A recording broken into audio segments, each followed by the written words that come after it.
since I was too old, and yet my kids were too young when they came out.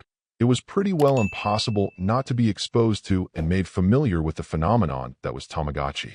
Having spent a fair amount of time enjoying Nintendogs and a variety of other simpler and more complex virtual pet games over the years, anyone else remember creatures?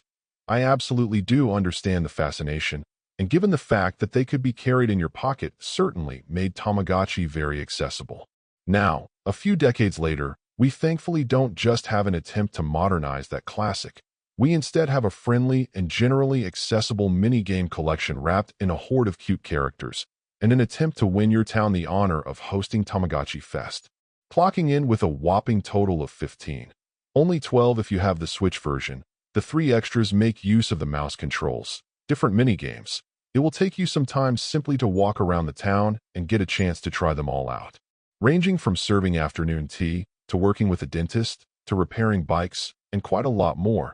The good news is that most of these games have their own style of play to them, for better or worse.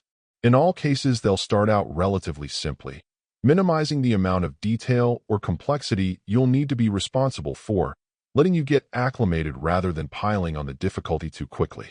Once you've been consistently successful, you'll then get to prove you're ready for more, and then an opportunity to expand your store, incrementally increasing the degree of challenge.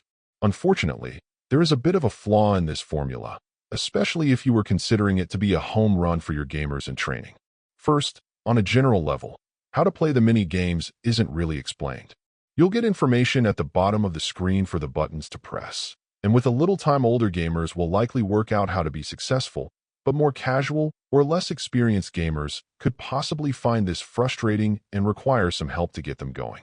The second problem is that while many of the games involve pattern matching or time management tasks of some kind, and what you need to do is very clear, there are some like the tea shop where the rules behind the scenes can be aggravatingly obtuse.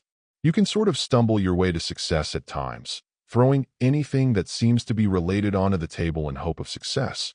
But sometimes it can feel like the more you think about it and try, the worse you can actually do.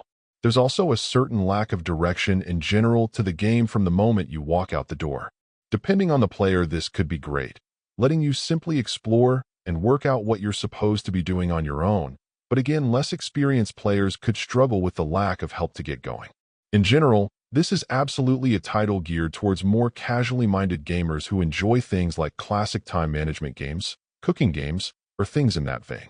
There are absolutely some genuinely weird variations here I can't say I've ever run into before, with the dentist one coming to mind first, pulling weird little creatures out of people's teeth. It's really those sparks of originality and fun that captured my interest. I do wish that, being a more seasoned gamer, getting my shop upgrades didn't take so much repetition, just so the mini-games would get a bit tougher and more enjoyable, but I also know that I'm not the target audience.